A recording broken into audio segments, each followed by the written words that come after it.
সংস্কার পরিষদের বিষয়ে বিরোধী দলের আলোচনার প্রস্তাব নাকচ। গণভোটের রায় বাস্তবায়ন চাইলে করতে হবে সংবিধান সংশোধন, বলছে সরকারি দল। জ্বালানি তেল উত্তোলনের সীমা প্রত্যাহার, ঈদ যাত্রা সফল করা এবং কৃষি সেচ নির্বিঘ্ন করতে এই সিদ্ধান্ত জানিয়েছেন প্রতিমন্ত্রী। দিনাজপুরের শাহপাড়া দিয়ে আগামীকাল প্রধানমন্ত্রীর খাল খনন উদ্বোধন, ফসলের উৎপাদন বৃদ্ধি সহ অনেক প্রত্যাশায় স্থানীয় কৃষকরা। দেখছিলেন ক্রাউন সিমেন্ট সংবাদ শিরোনাম। এবার বিস্তারিত সংবাদ। স্বরাষ্ট্রমন্ত্রী সালাউদ্দিন আহমেদ জানিয়েছেন, গণভোটের রায় বাস্তবায়ন করতে হলে সবার আগে সংবিধান সংশোধন করতে হবে। সংবিধান সংস্কার পরিষদের অধিবেশন ডাকা নিয়ে বিরোধী দলীয় নেতা ডাক্তার শফিকুর রহমানের বক্তব্যের জবাবে সংসদে একথা বলেন তিনি। স্বরাষ্ট্রমন্ত্রী বলেন, সংবিধান সংশোধনের আদেশ কোনোভাবেই অধ্যাদেশ দিয়ে হতে পারে না, এটা জায়েজ নয়। সংবিধানে অস্তিত্ব না থাকার পরও বিরোধী দল সম্পূর্ণ অসাংবিধানিক উপায়ে সংবিধান সংস্কার পরিষদের সদস্য হিসেবে শপথ নিয়েছেন বলে মন্তব্য করেন তিনি। জিয়াউল হক সবুজের রিপোর্ট। রবিবার সকাল 11টায় শুরু হয় ত্রয়োদশ জাতীয় সংসদের প্রথম অধিবেশনের দ্বিতীয় দিনের বৈঠক। স্পিকার হাফিজউদ্দিন আহমদের সভাপতিত্বে শুরু হওয়া সংসদের শুরুতেই ছিল প্রশ্নোত্তর পর্ব। সেই পর্ব শেষ হতেই সংবিধান সংস্কার পরিষদের অধিবেশন ডাকা নিয়ে সংসদে বক্তব্য রাখেন বিরোধী দলীয় নেতা ও জামায়াতে ইসলামীর আমির ডাক্তার শফিকুর রহমান। এ সময় তিনি বলেন, গণভোটের পক্ষে 70% মানুষ রায় দিলেও সংবিধান সংস্কার পরিষদের অধিবেশন ডাকা হয়নি। গণভোটে উপস্থাপিত প্রশ্নের উত্তরে প্রদত্ত সংখ্যাগরিষ্ঠ ভোট হ্রাস সূচক হইলে এই আদেশ জারির অব্যবহিত পর অনুষ্ঠিতব্য জাতীয় সংসদের সাধারণ নির্বাচনে নির্বাচিত প্রতিনিধিগণের সমন্বয়ে একটি সংবিধান সংস্কার পরিষদ গঠিত হইবে। মাননীয় স্পিকার, এটি হয়নি এবং এর সময়সীমা আজকে শেষ। এই সুযোগ আমরা পেতে চাই। গণভোটের ফলাফল অনুসারে সংবিধান সংস্কার সম্পন্ন করিবে এবং তা সম্পন্ন করিবার পর পরিষদের কার্যক্রম সমাপ্ত হইবে। শুরুই হোক আগে, তারপরে সমাপ্ত। জবাবে স্বরাষ্ট্রমন্ত্রী সংসদকে জানান, সংবিধানে সংস্কার পরিষদের কোনো অস্তিত্ব নেই। তবে বিএনপি সরকার জাতীয় জুলাই সনদ কার্যকরভাবে বাস্তবায়নে অঙ্গীকারাবদ্ধ। তবে এমন কোনো আইন সরকার করবে না যা আদালতে চ্যালেঞ্জ হতে পারে। সংবিধান সংস্কার পরিষদের সদস্য হিসেবে তারা অসাংবিধানিকভাবে শপথ নিয়েছেন বটে, সেই পরিষদের আহ্বানের জন্য তিনি রাষ্ট্রপতির আর্টিকেল 72 অনুসারে কনস্টিটিউশনের অধিবেশন আহ্বানের ঘোষণা চাচ্ছেন। সংবিধান সংস্কার পরিষদের যেখানে অস্তিত্ব না থাকায় প্রধানমন্ত্রীও সেটা পরামর্শ দিতে পারেন না রাষ্ট্রপতিকে, রাষ্ট্রপতিও সেই অধিবেশন আহ্বান করতে পারেন না, বিধায় সে করেননি। পুরো গণভোটের রায় যদি বাস্তবায়ন করতে হয়, সেই গণভোট এই আইন অনুসারে, সেই রায় অনুসারে সংবিধানে আগে সংস্কার আসতে হবে, সংবিধানের সংশোধন আসতে হবে। সংবিধানে যদি সেটা আমরা গ্রহণ করি, তারপরে সেই গণভোটের রায় বাস্তবায়নের জন্য তখন সংবিধান যদি এটা কন্টেইন করে, ধারণ করার পরে তখন যদি পরিষদের সদস্য হিসেবে শপথ নিতে হয়, সেটা তখনকার ব্যাপার হবে। সেটা আমরা let us have debate on it. তবে এখন এই সংবিধান সংশোধনের জন্য আমরা এই সেশনে বিল আনতে পারবো কিনা সেটা যথেষ্ট সন্দেহ আছে। এর আগে গৃহায়ন ও গণপূর্ত সংক্রান্ত এবং সমন্বিত শিক্ষা ব্যবস্থার প্রশ্নে সংসদ সদস্যদের বিভিন্ন প্রশ্নের উত্তর দেন সরকারের মন্ত্রীরা। আপনি যেই শিক্ষা পদ্ধতি আমাদের জন্য, জনজীবনের জন্য আপনি চালু করেছেন, সেটা আমরা কিনছি। আর যারা সেটাও কিনতে পারে না, তারা হচ্ছে মাদ্রাসা শিক্ষা পদ্ধতি কিনছে। একটা দেশে এই তিনটা শিক্ষা পদ্ধতি জিয়ে রেখে আপনার কি মনে হয় যে আপনি একটা ইনক্লুসিভ শিক্ষা পদ্ধতি নিয়ে আমাদের দেশটাকে আগায় নিতে পারবেন? আমরা ইতিমধ্যে কমিটি করেছি ইংলিশ মিডিয়াম স্কুলগুলোকে সরকারের আওতায় এনে তাদেরকে কিভাবে আমাদের যুগোপযোগী শিক্ষা ব্যবস্থা বাংলাদেশের দেশের নিয়ম কানুন মেনে করা যায়, সেই বিষয়ে আমরা কাজ করছি। পরে অন্তর্বর্তী সরকারের জারি করা 133টি অধ্যাদেশ যাচাই বাছাই করে আগামী 2 এপ্রিলের মধ্যে প্রতিবেদন জমা দেওয়ার জন্য বিশেষ কমিটিতে পাঠানোর আদেশ দেন স্পিকার। সংসদে রিপোর্ট প্রদানের জন্য বিশেষ কমিটিতে প্রেরণ করা হলো। জিয়াউল হক সবুজ, বাংলা ভিশন, ঢাকা। সাধারণ ভোক্তাদের কাছে জ্বালানি তেল বিক্রি এবং ফিলিং স্টেশনে তেল দেওয়ার সীমা তুলে নেওয়া হয়েছে বলে জানিয়েছেন বিদ্যুৎ, জ্বালানি ও খনিজ সম্পদ প্রতিমন্ত্রী অনিন্দ ইসলাম অমিত। সচিবালয়ে সাংবাদিকদের প্রশ্নের জবাবে এই কথা বলেন তিনি। প্রতিমন্ত্রী বলেন, ঈদ যাত্রা সফল করা এবং কৃষি সেচ নির্বিঘ্ন করতে নতুন এই সিদ্ধান্ত নেওয়া হয়েছে। সেই সাথে কয়েকটি তেলের জাহাজ চট্টগ্রামে পৌঁছানোর এই মুহূর্তে তেলের সংকট নেই। এক প্রশ্নের জবাবে প্রতিমন্ত্রী বলেন, অর্থনীতি যতদিন এই চাপ সহ্য করতে পারবে ততদিন দাম বাড়ানো হবে না। বড় মৌসুম পর্যন্ত পর্যন্ত যাতে কোনো ঘাটতি না হয় সেজন্য সর্বোচ্চ উদ্যোগ নেওয়া হয়েছে জানিয়ে তিনি বলেন, প্রতিবেশী রাষ্ট্রগুলোর সাথেও আলোচনা চলছে। রাশিয়ার তেল অন্য দেশের মাধ্যমে আনা যায় কিনা তা নিয়ে আলোচনা হচ্ছে বলে জানান জ্বালানি প্রতিমন্ত্রী। কয়েকটি আমদানিকৃত তেলের জাহাজ চট্টগ্রাম বন্দরে পৌঁছেছে।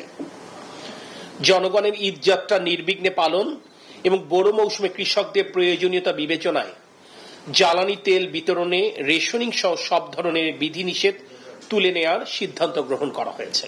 সকল বিতরণ পয়েন্ট থেকে চাহিদা অনুযায়ী জ্বালানি তেল বিতরণ অব্যাহত থাকবে।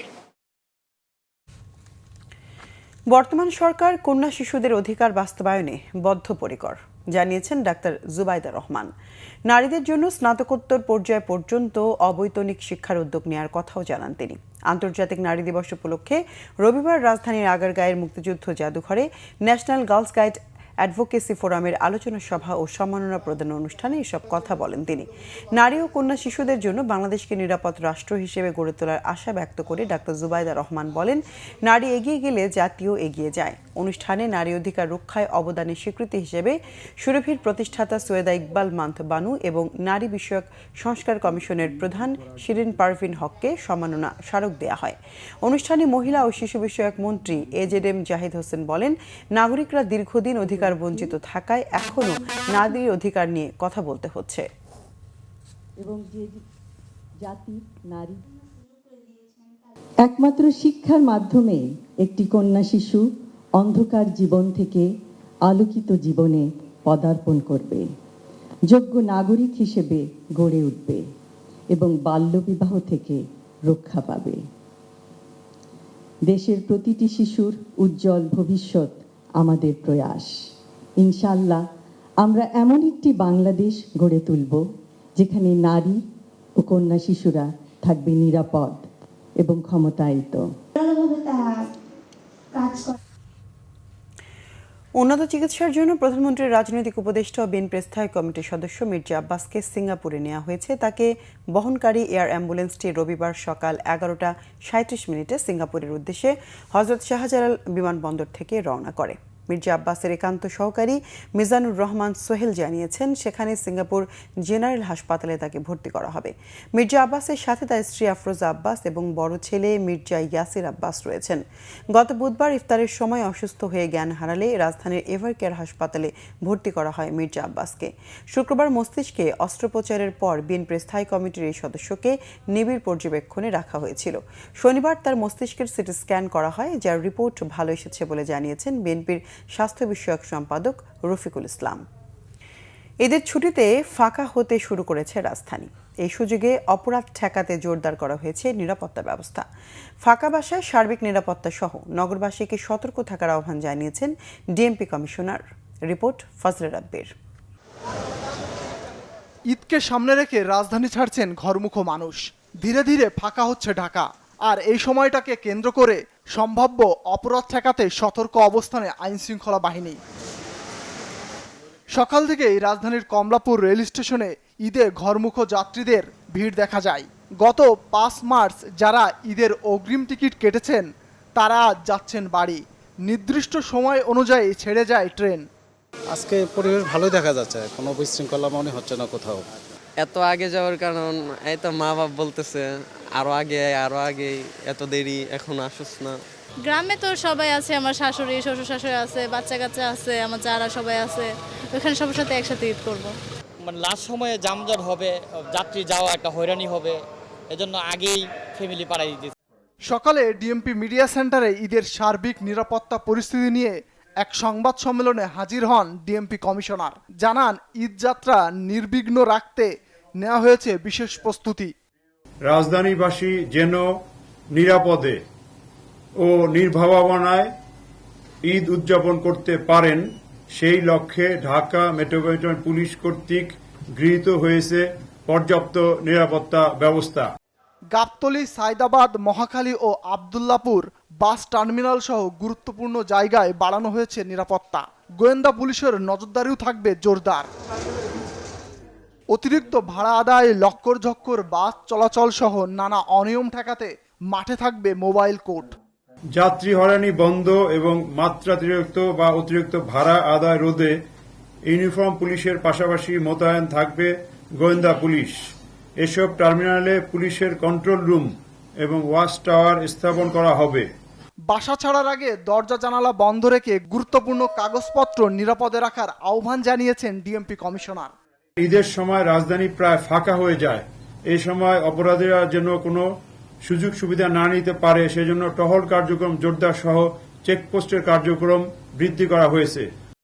ঈদের ছুটিতে ফাঁকা হয়ে যাওয়া রাজধানীর আবাসিক এলাকাগুলোতে বাড়ানো হয়েছে টহল ও চেকপোস্ট মুক্ত করার ফজলে রাব্বি, বাংলা ভিশন, ঢাকা। আগামীকাল দিনাজপুর থেকে দেশের 53টি খালের খনন কর্মসূচি উদ্বোধন করবেন প্রধানমন্ত্রী তারেক রহমান। নির্বাচনী ওয়াদা বাস্তবায়নের অংশ হিসেবে দিনাজপুর কাহারোলে শাহপাড়া খাল দিয়ে উদ্বোধন হবে এই কর্মসূচি। প্রধানমন্ত্রীর আগমনকে ঘিরে স্থানীয়দের মাঝে ব্যাপক উৎসাহ উদ্দীপনা।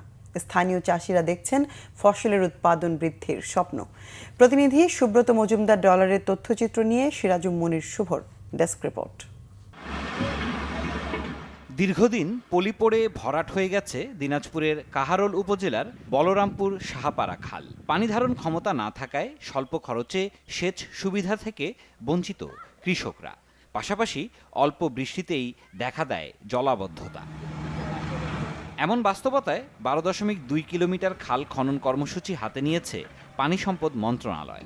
16 মার্চ দিনাজপুরের কাহারোল উপজেলা থেকে দেশব্যাপী খাল খনন কর্মসূচির উদ্বোধন করবেন প্রধানমন্ত্রী তারেক রহমান।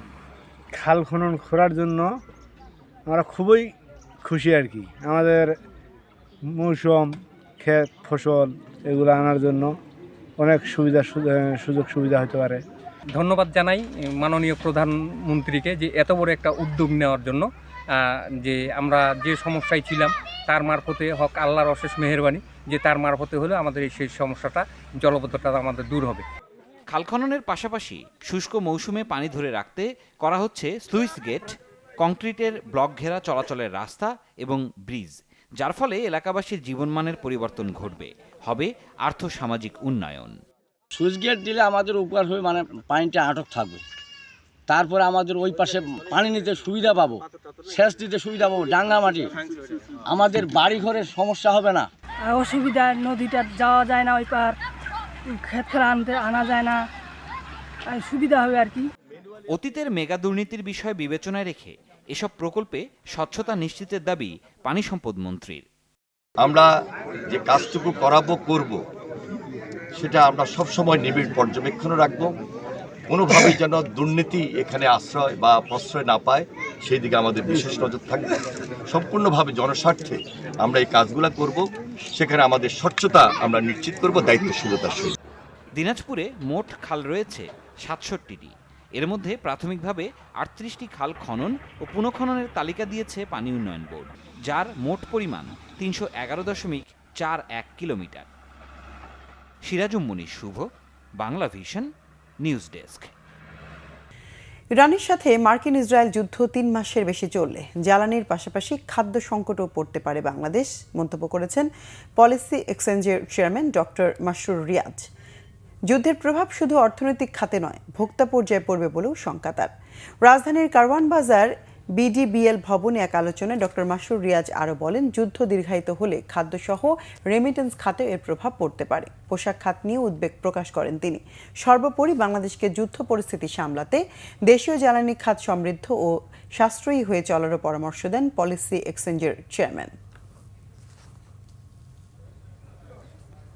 অর্থনীতি ব্যাপকভাবে এফেক্টেড হবে এবং আপনারা দেখছেন যে এখানে মানুষের আয় রোজগার, বিভিন্ন ব্যবসা প্রতিষ্ঠানের তাদের যে ডিস্ট্রিবিউশন সেটা ব্যাহত হয়ে ব্যবসা ব্যাহত, পাওয়ার ডিসরাপশন থেকে আপনার ওভারঅল যে জনজীবন এবং ইন্ডাস্ট্রিয়াল ডিসরাপশন আর ডিরেক্ট গ্যাস ডিসরাপশন থেকে ইন্ডাস্ট্রিয়াল আউট। কিন্তু ফার্টিলাইজার অলরেডি কিন্তু প্রোডাকশন কমানো হয়েছে গত 15 দিনে এই জিনিসটা আসার পরে, এবং আমাদের সামনেই এগ্রিকালচারের যে সিজনালিটি সেই জায়গায় কিন্তু সামনে কিছু এই ফার্টিলাইজারের ব্যবহারটা সামনে রিকোয়ারমেন্টটা সিজনাল রিকোয়ারমেন্ট বাড়তে যাচ্ছে, সেই জায়গায় ডিসরাপশন।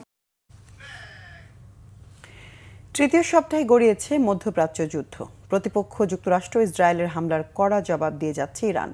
ইসরায়েল ও মধ্যপ্রাচ্যের বিভিন্ন দেশে বিধ্বংস হামলা চালাচ্ছে ইরানি ড্রোন ও মিসাইল। অন্যদিকে ইরান ও লেবাননে হামলা আরও জোরদার করেছে মার্কিন ও ইসরায়েলি জোট বাহিনী। পাল্টাপাল্টি এসব হামলার মধ্যে ইরান একটি চুক্তি করতে চায় দাবি করে মার্কিন প্রেসিডেন্ট ডোনাল্ড ট্রাম্প জানিয়েছে এখনই কোনো চুক্তির পরিকল্পনা নেই। আর যুদ্ধ শুরুর পর ইরানের সর্বোচ্চ ধর্মীয় নেতা মোস্তফা খামেনিকে প্রকাশ্যে দেখা না যাওয়ায় তার বেঁচে থাকা নিয়েও প্রশ্ন তুলেছেন ট্রাম্প। সানজিদা ইসলাম তন্নির ডেস্ক রিপোর্ট। যুদ্ধ শুরুর ১৬তম দিনে এসেও প্রতিপক্ষ যুক্তরাষ্ট্র ও ইসরায়েলের বিরুদ্ধে পূর্ণ শক্তিতে লড়াই চালিয়ে যাচ্ছে ইরান। মধ্যপ্রাচ্যের বিভিন্ন দেশে অবস্থিত মার্কিন ঘাঁটিগুলো লক্ষ্য করে ৫০তম হামলা চালানোর দাবি করেছে দেশটির বিপ্লবী বাহিনী। ইরাক ও কুয়েতে অবস্থিত যুক্তরাষ্ট্রের ৩টি সেনাঘাঁটি লক্ষ্য করে হামলা চালানো হয়েছে। রেহাই পায়নি ইরাকের মার্কিন দূতাবাসও। দেশটিতে বসবাসরত সকল আমেরিকান নাগরিককে অবিলম্বে বাগদাদ ছাড়ার নির্দেশও দেওয়া হয়েছে। যুক্তরাষ্ট্রের ৫টি সামরিক ঘাঁটিতে হামলার দায় স্বীকার করেছে ইরান সমর্থিত ইরাকি সশস্ত্র গোষ্ঠী সারায়া আউলিয়া আল দাম। ইরানের সর্বোচ্চ ধর্মীয় নেতা ও অন্যান্য ইরানিদের মৃত্যুর প্রতিশোধ নিতেই এই হামলা চালানো হয়েছে বলে জানিয়েছে গোষ্ঠীটি। বাহরাইন, জর্ডান ও সংযুক্ত আরব আমিরাতেও হামলা চালিয়েছে ইরান। তেহরানের ছোড়া 10টি মিসাইল ভূপাতিতের দাবি করেছে সৌদি আরব। ইরানের ড্রোন ও মিসাইল হামলায় নাজেহাল খোদ ইসরায়েলও। দেশটির মধ্যাঞ্চলে ব্যাপক হামলা চালিয়েছে তেহরান। এতে আবাসিক ভবন ও বেসামরিক স্থাপনা ক্ষতিগ্রস্তের পাশাপাশি আহত হয়েছে বেশ কয়েকজন ইসরায়েলি নাগরিক। হামলা জোরদার করেছে যুক্তরাষ্ট্র ও ইসরায়েলের জোট বাহিনীও। ইরানের বিভিন্ন শহর ও লেবাননে সশস্ত্র গোষ্ঠী হিজবুল্লাহর সদস্যদের লক্ষ্য করে ব্যাপক বিমান হামলা চালিয়ে যাচ্ছে দুই দেশের যৌথ সেনারা। ইরানের ইস্পাহান শহরে ইসরায়েলি ও তাদের মিত্রবাহিনীর হামলায় বেশ কয়েকজন নিহত হয়েছে। হামলা চালিয়েছে ইরানের বেশ কিছু সামরিক স্থাপনা ও মহাকাশ গবেষণা কেন্দ্রেও। লেবাননের একটি স্বাস্থ্য কেন্দ্রে হামলা চালিয়ে বেশ কয়েকজন চিকিৎসক ও নার্সকে হত্যা করেছে বর্বর ইসরায়েলি বাহিনী। একদিকে যখন যুক্তরাষ্ট্র ও ইসরায়েলের হামলার পাল্টা জবাব দিচ্ছে ইরান, তখন মার্কিন প্রেসিডেন্ট ডোনাল্ড ট্রাম্পের দাবি যুদ্ধবিরতিতে যেতে চাই তেহরান। তবে এখনই কোনো চুক্তি চান না বলে সাফ জানিয়েছেন মার্কিন প্রেসিডেন্ট। আর গেল ২৮ ফেব্রুয়ারি সংঘাত শুরুর পর থেকে এখন পর্যন্ত দেশটির নতুন সর্বোচ্চ ধর্মীয় নেতা মোস্তফা খামেনিকে জনসম্মুখে দেখা না যাওয়ায় তার বেঁচে থাকার বিষয়টি নিয়েও সন্দেহ প্রকাশ করেছেন ট্রাম্প। সানজিদা ইসলাম তন্নি, বাংলা ভিশন নিউজ ডেস্ক। পবিত্র ঈদ উল ফিতরে 10 দিন বন্ধ থাকবে চাঁপাইনবাবগঞ্জ সোনা মসজিদ স্থলবন্দরের আমদানি রপ্তানি কার্যক্রম। 18 মার্চ থেকে বন্ধ হবে বন্দরের সব ধরনের কার্যক্রম। ঈদের ছুটি শেষে 28 মার্চ থেকে আবারও চালু হবে বন্দরের আমদানি রপ্তানি ও C&F কার্যক্রম। তবে এই সময়ের মধ্যে ঈদের দিন সহ প্রতিদিনই পাসপোর্টধারী যাত্রীদের ইমিগ্রেশন চেকপোস্ট দিয়ে বাংলাদেশ ভারত যাতায়াত স্বাভাবিক থাকবে। সোনা মসজিদ আমদানি ও রপ্তানিকারক গ্রুপের সাধারণ সম্পাদক মোহাম্মদ আরিফ উদ্দিন ইতি স্বাক্ষরিত এক পত্রের বরাতে বিষয়টি নিশ্চিত করেছেন বন্দর C&F এজেন্ট অ্যাসোসিয়েশনের সভাপতি মোস্তাফিজুর রহমান। দেশের আরও কিছু খবর নিয়ে এবার একটি ডেস্ক রিপোর্ট দেখুন। কক্সবাজারে টেকনাফে স্বেচ্ছাসেবক দলের সভাপতি ফরিদুল আলমকে আটকের প্রতিবাদে এবং তার বিরুদ্ধে করা মামলা প্রত্যাহারের দাবিতে মানববন্ধন করেছে ভুক্তভোগীর পরিবার ও এলাকাবাসী। এ সময় বক্তারা দ্রুত মামলা প্রত্যাহার করে ফরিদের নিঃশর্ত মুক্তি দিতে প্রশাসনের প্রতি জোর দাবি জানান। পবিত্র ঈদ উল ফিতর উপলক্ষে নৌপথে যাত্রীদের নিরাপদ যাতায়াত নিশ্চিতে চট্টগ্রামের বিভিন্ন ঘাটে টহল জোরদার করেছে বাংলাদেশ কোস্টগার্ড। বাংলাদেশ কোস্টগার্ড পূর্বজোন কার্যালয়ে এক সংবাদ সম্মেলনে এ তথ্য জানান কোস্টগার্ড পূর্বজোনের জোনাল কমান্ডার মোহাম্মদ শাহিন মজিদ। জানান জরুরি পরিস্থিতি মোকাবেলায় QRF ও ডাইভিং টিমও প্রস্তুত রাখা হয়েছে। বৈশ্বিক সংকট মোকাবেলায় জাতীয় পর্যায়ে বিদ্যুৎ জ্বালানি সাশ্রয়ের লক্ষ্যে মতবিনিময় সভা হয়েছে জয়পুরহাটে। সভাপতিত্ব করেন জেলা প্রশাসক আল মামুন। এতে জেলার প্রতিটি দফতরে নির্দিষ্ট সময়ে অফিস করতে সকল কর্মকর্তা কর্মচারীকে নির্দেশ দেওয়া হয়। মাদারীপুরের বাসিন্দা সাথী আক্তার হত্যায় জড়িতদের গ্রেফতার ও দৃষ্টান্তমূলক শাস্তির দাবিতে মানববন্ধন করেছে স্বজন এলাকাবাসী। পাঁচখোলা ইউনিয়নের উত্তর মহিষের চর এলাকার সর্বস্তরের জনগণের আয়োজনে স্থানীয় প্রেসক্লাবের সামনে ঘণ্টাব্যাপী এই কর্মসূচি হয়। নীলফামারীতে প্রতিবন্ধী ও ছিন্নমূল 4টি পরিবারকে মানবিক সহায়তা দিয়েছেন সাবেক সংসদ সদস্য ও কেন্দ্রীয় বিএনপির নির্বাহী সদস্য বিলকিস ইসলাম স্বপ্না। কিশোরগঞ্জ উপজেলার একই পরিবারের সকলে প্রতিবন্ধী পরিবারটি সহ কিশোরগঞ্জ উপজেলার আরও 3টি ছিন্নমূল পরিবারের মাঝে নগদ অর্থ ঢেউটিন ভ্যানগাড়ি দেয়া হয়। Nazneen Akter, Bangla vision, news desk. দর্শক, এ ছিল এখনকার মতো। পরের সংবাদ সন্ধ্যা 7:30টায় দেখার আমন্ত্রণ রইল। এতক্ষণ সঙ্গে থাকার ধন্যবাদ সবাই।